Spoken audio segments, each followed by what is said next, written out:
Hello and welcome all.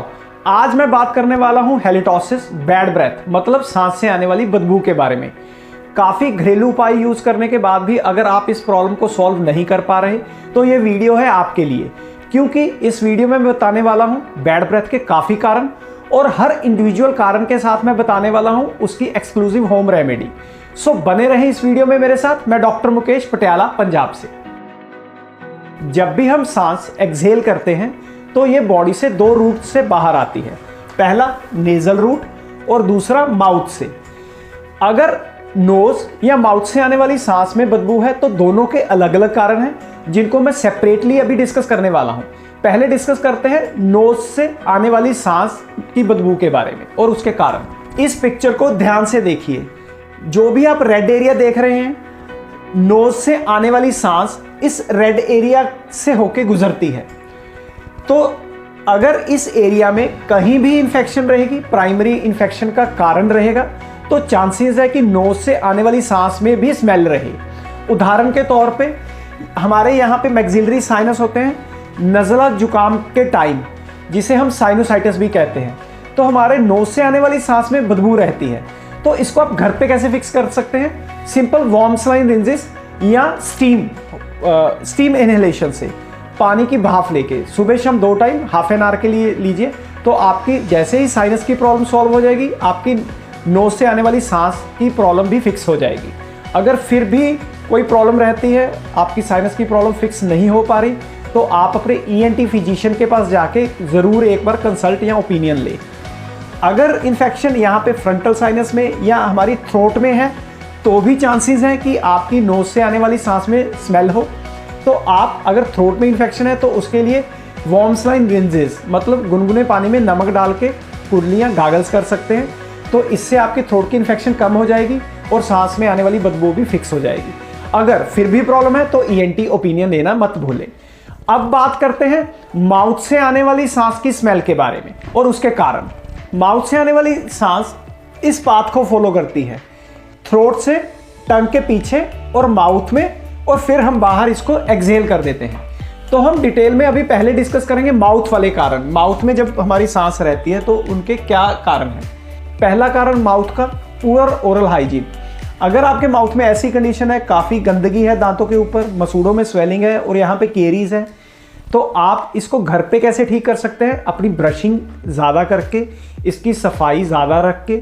अगर फिर भी आप सफाई नहीं कर पा रहे तो आप अपने एक बार डेंटिस्ट के पास जाके इन केरीज को रिस्टोर करवाएं, अच्छे से सफाई और पॉलिश करवाएं दांतों को, ताकि जो भी सांस यहाँ से गुजरते हुए निकले कोई भी स्मेल कैरी करके ना जाए। और दूसरा कारण है टूथ डीके।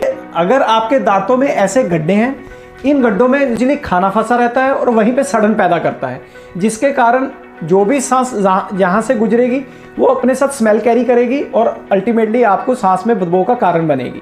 तो आप घर पे इसको कैसे फिक्स कर सकते हैं? ज़्यादा से ज़्यादा इन गड्ढों की सफाई रख के, जो कि नियर टू इम्पॉसिबल है। तो आप सिंपल अपने डेंटिस्ट के पास जाके इन गड्ढों की फीलिंग करवाएं, ताकि ये ईजिली सेल्फ क्लिनजिंग बन जाए और यहाँ पे कोई खाना स्टक ना हो। और दूसरा गम्स डिजीजेस, लाइक आपके अगर मसूड़ों में स्वेलिंग है तो आप एक बार डेंटल ओपिनियन लें या घर पे नमक पानी के गागल्स करें ताकि ये स्वेलिंग कम हो जाए। लेकिन अल्टीमेटली एक बार डेंटल ओपिनियन ज़रूर लेना चाहिए।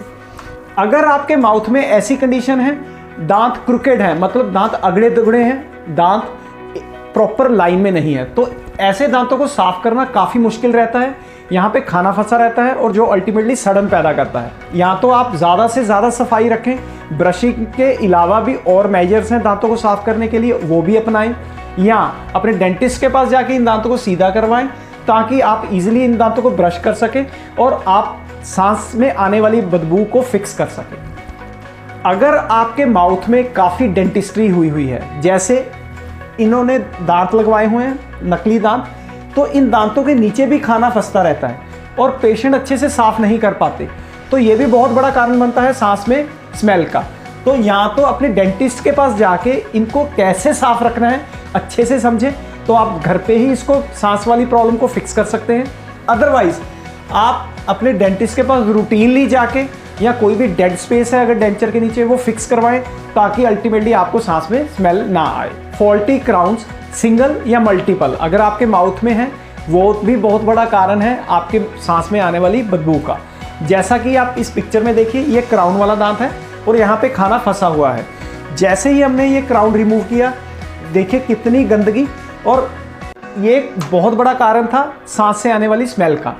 या तो इस प्रॉब्लम को घर पे फिक्स करने के लिए आप ब्रशिंग के अलावा फ्लॉस या इंटरडेंटल ब्रश यूज़ करें, और अगर आपके रूटीन में खाना फंस रहा है तो आप अपने डेंटिस्ट के पास जाके इन क्राउन्स को चेंज करवाएं, ताकि यहाँ पे खाना फंसे ही ना और आपको प्रॉब्लम परमानेंटली सॉल्व हो जाए। स्मोकिंग, टबैको यूज़ और अल्कोहल भी कारण है माउथ से आने वाली स्मेल का। तो अगर तो आप इन आदतों को छोड़ सकते हैं, टबैको, च्यूइंग, स्मोकिंग और अल्कोहल छोड़ सकते हैं, तो आप परमानेंटली इस स्मेल से मुक्ति पा सकते हैं। अदरवाइज़ अगर आपको स्मोकिंग डिफ़िकल्ट लग रहा है क्विट करना, तो इसके लिए आप अपने डेंटिस्ट के पास या मेडिसिन वाले डॉक्टर के पास जाके भी हेल्प ले सकते हैं। माउथ में स्लाइवा की कमी को ड्राई माउथ कंडीशन कहते हैं, जिससे हमारे टंग पे बैक्टीरियाज ग्रो करने लगते हैं, और ये बैक्टीरियाज जैसे ही फूड के ऊपर स्टिक करते हैं तो इनमें से ऐसी गैसेस पैदा होती हैं जो हमारी सांस के साथ मिक्स होके स्मेल का कारण बनती हैं। तो ड्राई माउथ कंडीशन अगर आप घर पे ट्रीट करना चाहते हैं तो सबसे पहले इनके कारण जानिए। ड्राई माउथ हमारी कुछ मेडिसिन्स के कारण भी होता है। अगर हमारे थूक बनाने वाली ग्रंथियों में कोई स्टोन हो तो स्लाइवा कम बनता है, उसके कारण भी होती है ड्राई माउथ। और कई बार कैंसर पेशेंट में रेडिएशन थेरेपी के कारण ड्राई माउथ कंडीशन रहती है। कुछ होम रेमेडीज इनके लिए हैं, जैसा कि आप ज़ाइलेटॉल, शुगर फ्री च्युइंगम्स चबाएं, अपना खाना ज़्यादा से ज़्यादा चबा के खाएं और अपने खाने के साथ कुछ खट्टा भी खाएं, तो इससे स्लाइवा की सिक्रीशंस ज़्यादा होंगी और आपकी ड्राई माउथ कंडीशन फिक्स हो सकती है, लेकिन बहुत इनिशियल स्टेज पे।